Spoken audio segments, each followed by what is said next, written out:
if a proposal has come in your direction from a person whom you are satisfied with their level of deen, which means their closeness to Allah, their religion, they don't have to be, so pious, but on an acceptable level.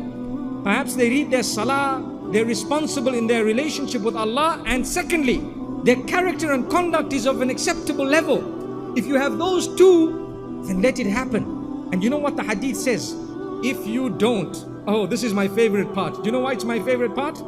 We say it, we repeat it, and we see parents do exactly the opposite and face the same consequences mentioned by the Prophet ﷺ, and they blame everyone else. So the hadith says, if good character came to you with decent deen.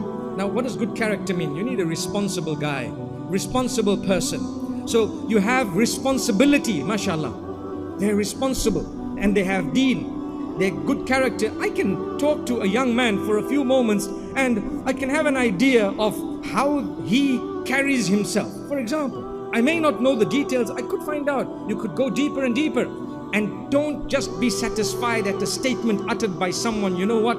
Yeah, this guy is like that. No, sometimes they have ulterior motives. I've known of many cases of people whom the parent asks one of their relatives, a brother or a sister or someone, that my daughter is interested in this guy. And they say, no, he's on drugs.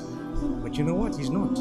So why did they say that? Because they were eyeing out the same child for their daughter. Subhanallah, wow. It's a reality.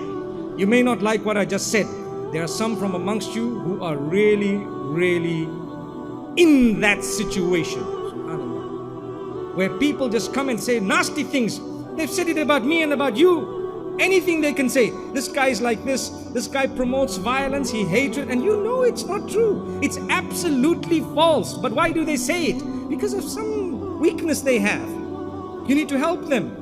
The problem is you've just destroyed someone's life by lying. You speak the truth. If you don't know, say, look, I really don't know. And if you know something, you say, look, I know something. It doesn't mean they're still like that, but I do know perhaps some time back this was the issue and the problem. But the difficulty is as soon as the child raises an issue at home that, I'm interested in someone, close it. Why?